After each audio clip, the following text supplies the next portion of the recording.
Porque no hay ideas sin consecuencias ni verdades absolutas. Para conocer es indispensable preguntar, preguntarnos y preguntar.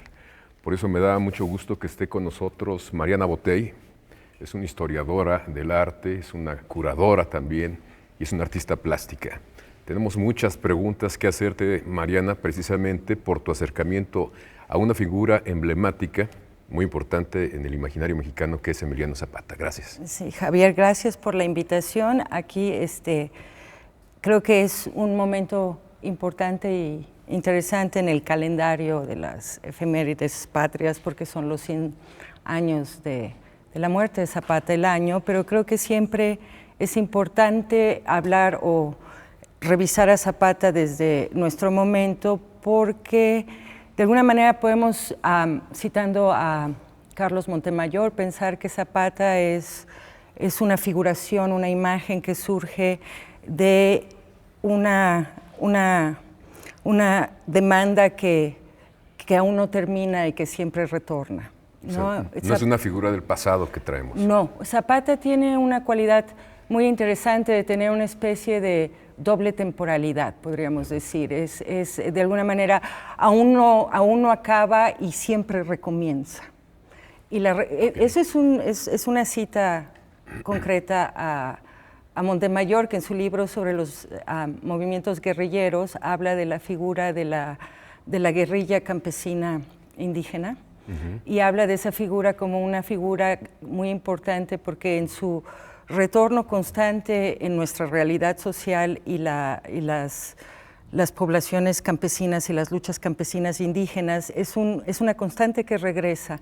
Zapata es la gran figuración de esto, pero siempre nos recuerda además que como sociedad no somos aún lo que debemos ser, que el proceso de derechos iguales, de incorporación, de igualdad, de justicia, está ahí. Entonces, en esta figura indígena, campesina, guerrillera, recuerda que hay una serie de cosas pendientes en este país al respecto de un fondo. Entonces, en Zapata, esa figura tiene muchos nombres y muchas formas, pero Zapata es muy importante porque la formación de la imagen de Zapata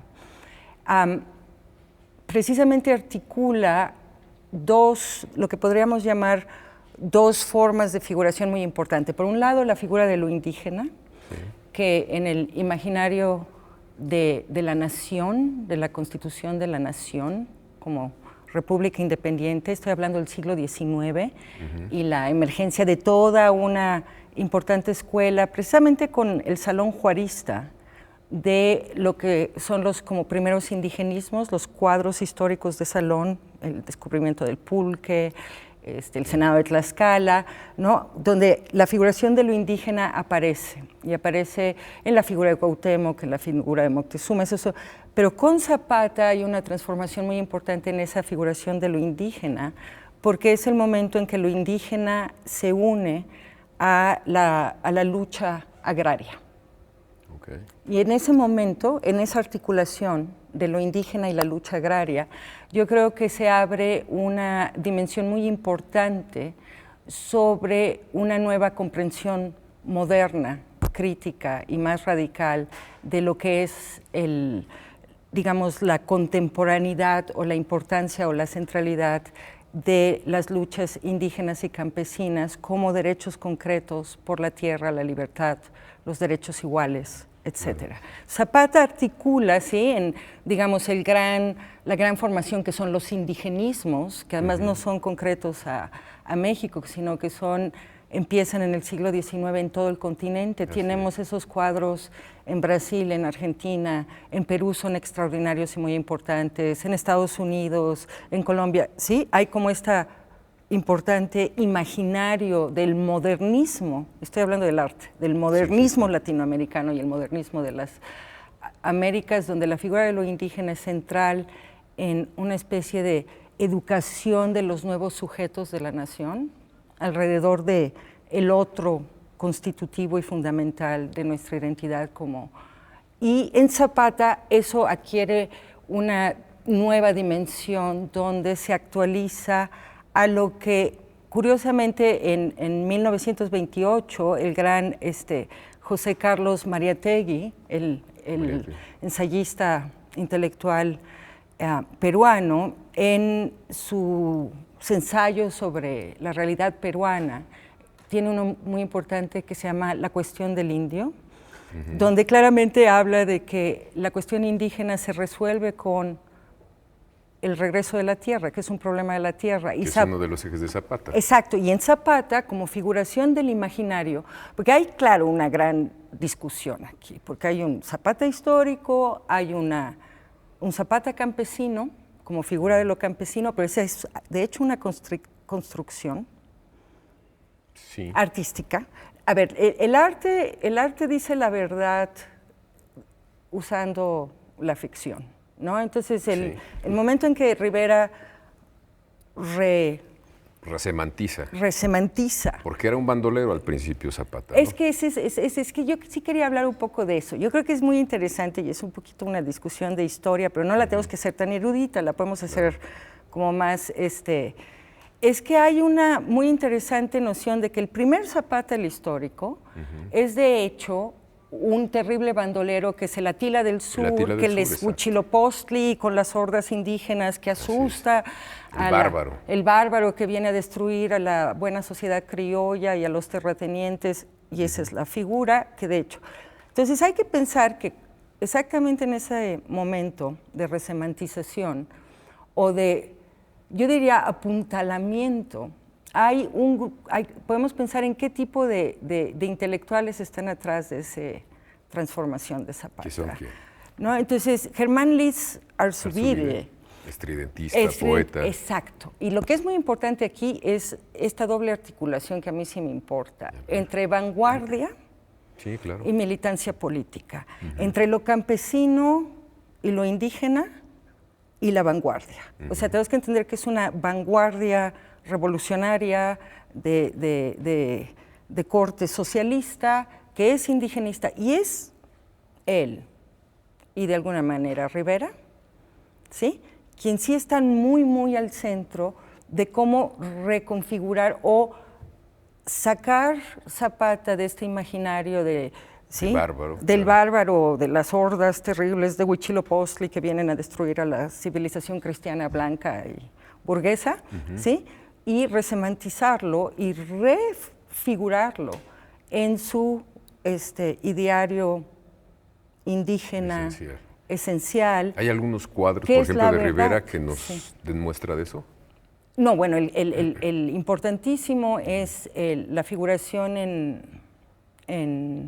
empieza en la Secretaría de Educación Pública, ¿no? Se consolida de manera muy importante en Chapingo, luego y todo esto es entre 23 y 28, o sea, al mismo tiempo que Mariátegui escribe. O sea, sí me importa, creo que esta es una generación que completamente está transformando la figuración más romántica y patética y trágica de lo indígena como el universo perdido que era la clásica del siglo XIX, ¿no? Son los grandes indígenas del pasado derrotado, los funerales de Atahualpa, de Luis Montero en Perú, el descubrimiento del pulque o el Senado de Tlaxcala aquí.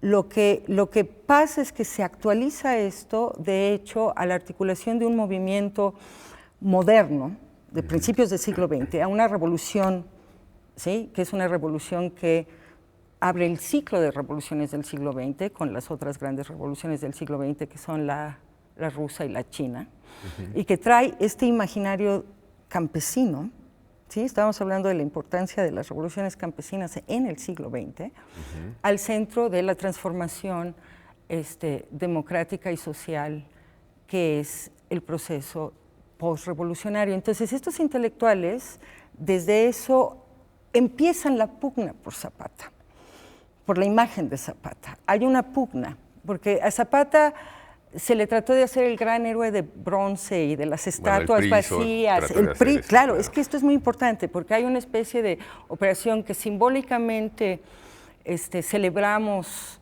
al gran líder agrario que Zapata, pero en la realidad concreta las condiciones campesinas, la marginación no cambian. Tenemos que ir a un corte, Mariana, y regresamos contigo.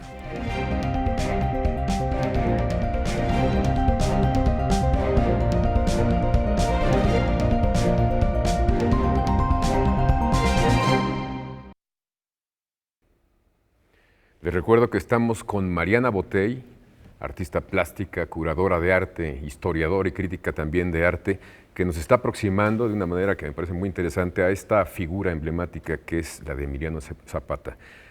Mariana, tengo la impresión de que Diego Rivera tenía una gran capacidad de síntesis que resumía en imágenes muy poderosas. Es el caso de Zapata. Sí, es que es muy interesante, porque de hecho la primera figuración, que además es muy polémica, es el paisaje cubista zapatista. La imagen de la guerrilla. Claro, que es Diego de joven, muy joven. 1915, pintado en Montparnasse, ¿no? Que rompe además con el canon del cubismo, ¿no? Mete color. Eso de hecho es un golpe de Estado en el cubismo. Eso genera una gran crisis total sobre lo que va a ser la formulación del cubismo. Y además hay que entender que la reducción del cubismo después que expulsa a Rivera, y que expulsa la posibilidad de estas figuraciones políticas, históricas, identitarias en el cubismo, que las considera fuera del discurso cubista, es una formulación después hecha fundamentalmente por los galeristas y los que eran los que hacían la mercancía del cubismo.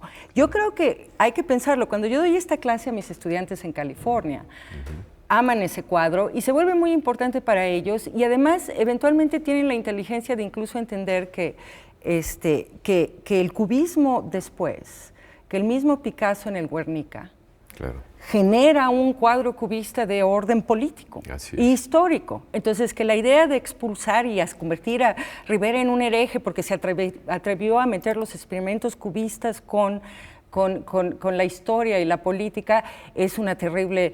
Pero tenemos que entender que Cardoso y Aragón escribe la recepción temprana, es que eso es una salvajada de Rivera esta vez, no es el bárbaro Zapata, es el bárbaro de Rivera. Y que lo diga Cardoso. Sí, diciendo no se puede mezclar el cubismo y el folclore.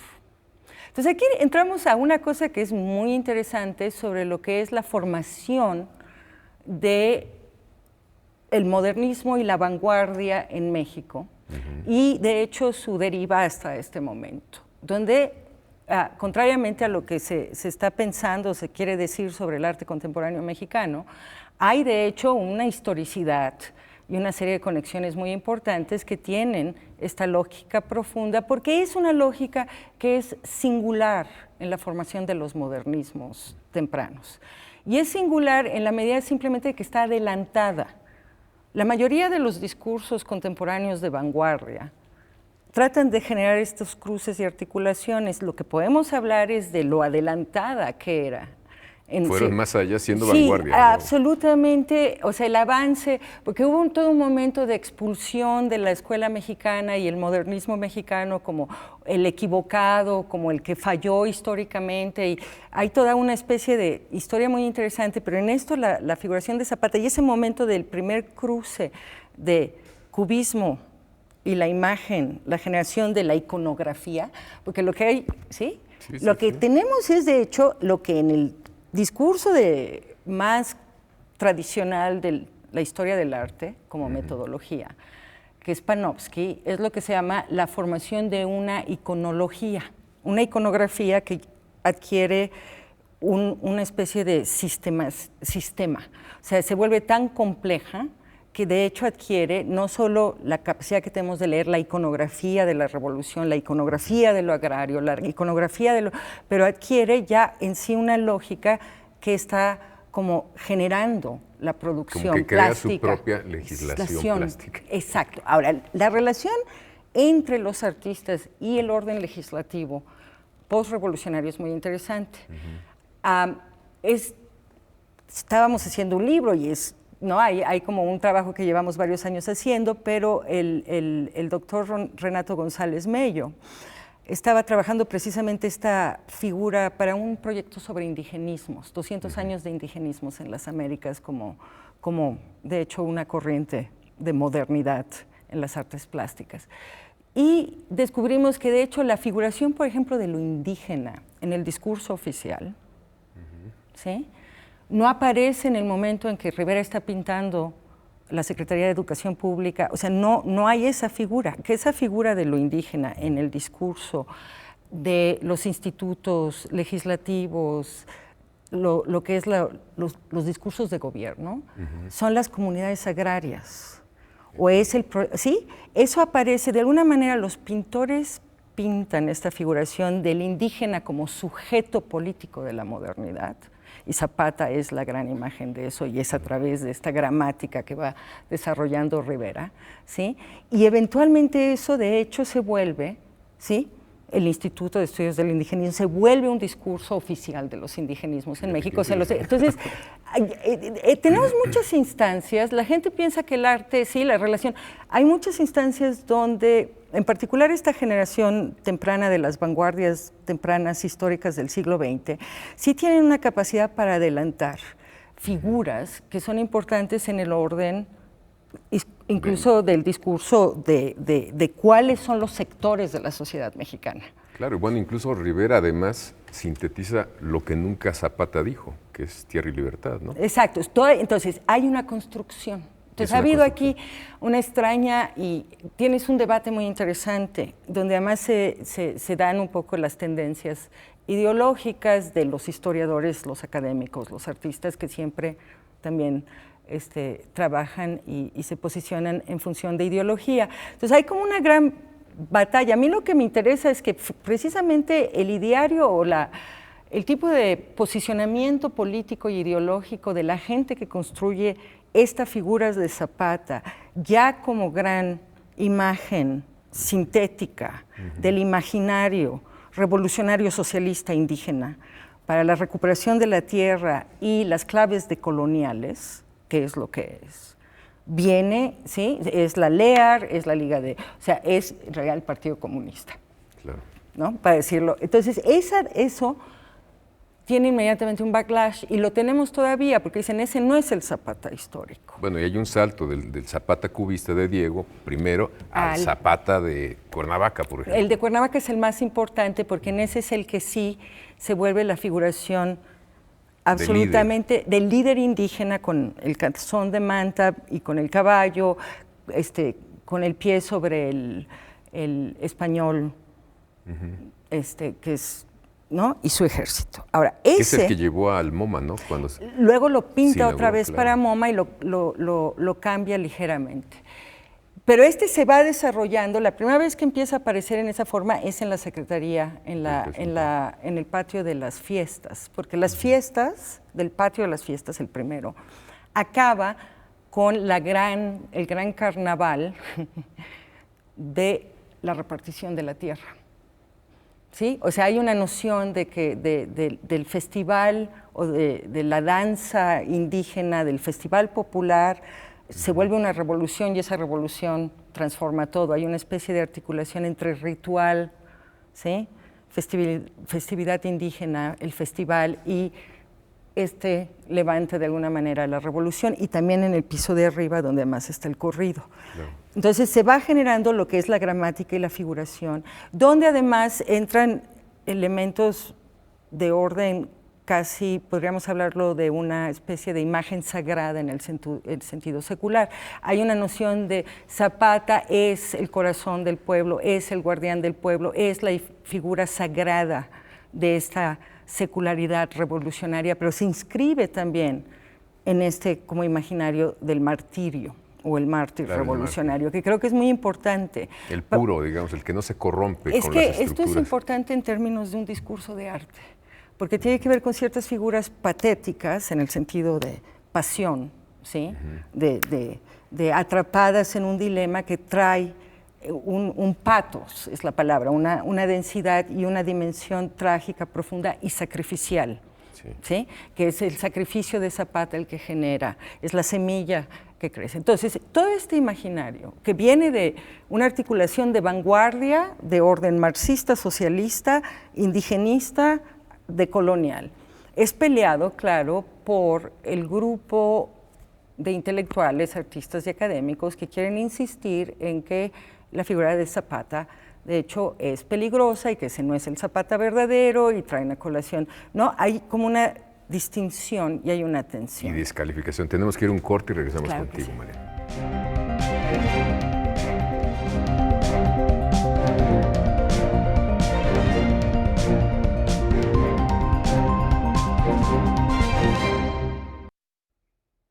Mariana Botey, pues finalmente la figura de Zapata ha sobrevivido a los embates, digamos, de los historiadores académicos, algunos con intereses muy concretos, y más recientemente, a partir de la resignificación que le dio Diego a esta figura, Diego Rivera, Germán Lizarzubide, ¿cómo ha sobrevivido? Entonces la cadena continúa. Lo interesante es que se abre en la figuración de Zapata el espacio para que se acumule. Hay una especie de pugna por Zapata, pero Zapata le pertenece a los movimientos indígenas. Bueno, lo hacen suyo. Lo hacen Los suyo, zapatistas lo hacen suyo, suyo. pero es muy interesante porque, por ejemplo, con los chicanos, con chicanos los también, trabajadores claro. migrantes, en los 60s, Zapata se vuelve importantísimo para el Farm Workers, con César Chávez, y el teatro campesino, la publicación El Malcriado del 64, es toda la figuración de Zapata alrededor de la que se organiza lo que es propiamente los primeros momentos de constitución de la identidad Es un chicana. asidero para ellos. Sí, porque César Chávez entiende inmediatamente que precisamente tomar esta figura de Zapata desarrollada en el ideario de la escuela mexicana y la utiliza para organizar los derechos. ¿Y cómo lo hace? Lo hace a través de en el 64 publican la revista El Malcriado, en la que él cuidadosamente toma precisamente, digamos, el índice de imágenes generadas por el TGP y Taller de la Gráfica Popular. Taller de Gráfica Popular, y es lo que utilizan para ilustrar. ¿Lo usa ya? Lo usa ya, entra a las fichas, se llama El Malcriado, de hecho es una cita a una de los periódicos revolucionarios mexicanos que tuvieron corta duración. El Malcriado es un gran nombre porque quiere decir esa noción de ahí viene el azote, ¿sí? ¿No? Una figura insurrecta y desobediente al orden colonial, al orden de opresión, al orden de... Y se vuelve muy importante porque el año siguiente es el Teatro Campesino con Luis Valdés. Entonces traen los trailers y hacen las obras de teatro y toda la figuración de Zapata y la vida de Zapata. Hay unas fotos maravillosas de Lourdes Grobet.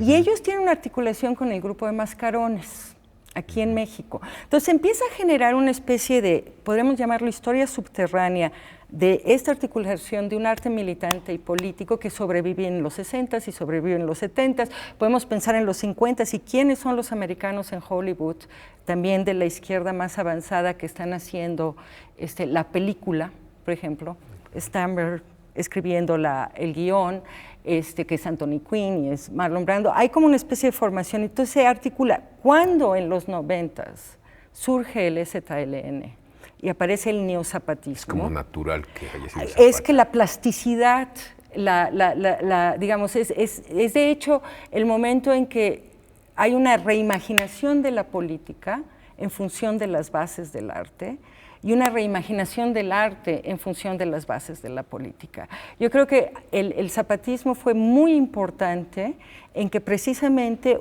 su plasticidad y sus estrategias performáticas, la noción de los manifestos, los escritos, que son una figura de la vanguardia modernista, escribir los manifestos, y la movilización de una poética, de una mediática, de una plasticidad social que permitió que se fueran generando espacios donde la solidaridad de estos márgenes, ¿no?, que venían desde los chicanos, yo recuerdo, vinieron los compañeros chicanos, entramos con las comunidades, trabajamos ahí, eso regresó a Los Ángeles y gestó una forma importante del arte chicano contemporáneo.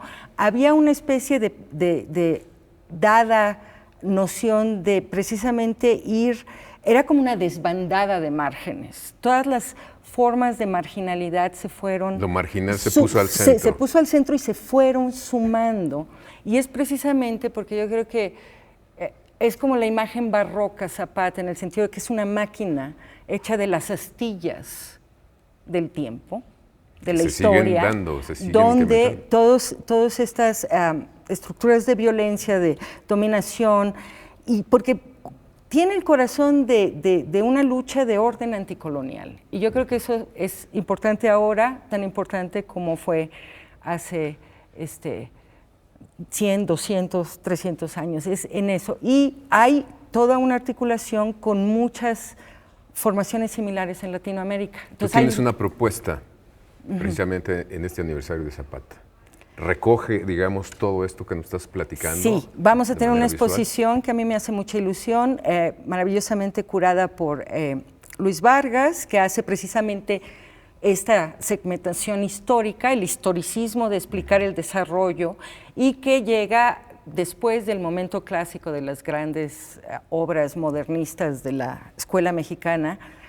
Después pasa al momento chicano y Gironella, y luego entra la parte contemporánea. Entonces vemos la continuidad de esto. Yo escribí la parte sobre neozapatismo, generé una especie de principio de lista o de ejemplos de los casos de la gente que estuvo muy cerca desde el arte contemporáneo con el zapatismo y tenemos unas piezas hechas en Super 8 que hicimos en ese momento cuando estábamos ahí con las comunidades y éramos jóvenes artistas, pero también estábamos en acompañamiento y solidaridad con el movimiento. Entonces Zapata sigue generando nuevas resignificaciones, pero siempre vienes al futuro, sí, hacia la libertad. Y él, sí, o sea, es algo que no acaba, la cuestión de la centralidad de lo indígena, ¿no?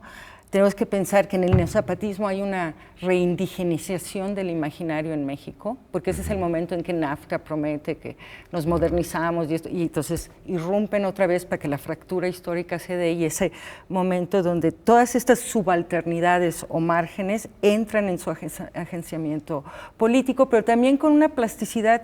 Yo voy a insistir, hay una especie de potencia poética plástica que se fue gestando, ¿sí?, y que se ha ido acumulando, y que además tiene una suerte de, es una práctica que casi podríamos llamar es artesanal, colectiva y ritual. O sea, aunque sí tiene que ver con el arte, se hace colectivamente, y hay esta cosa de que no mezclas la artesanía con la vanguardia, y que sabemos que no es cierto porque el paisaje zapatista cubista es eso, ¿no?, el zarape cubista. Esa especie de momento en el que precisamente el margen entre alta cultura y baja cultura revienta, y lo que tenemos es como una especie de socialización de la plástica y de las vanguardias y de las estrategias de la vanguardia en su función hacia una dirección que es popular y que es socializada. Y yo creo que eso es importante en el arte contemporáneo y que está muy presente, aunque no necesariamente esté en la agenda de los curadores tradicionales. Sí. Muchísimas gracias, Mariana, Javier, por un placer. hacernos ver, digamos, esta figura desde muchos ángulos. No lo teníamos registrado así, y esperamos que te vaya muy bien en Bellas Artes. Gracias.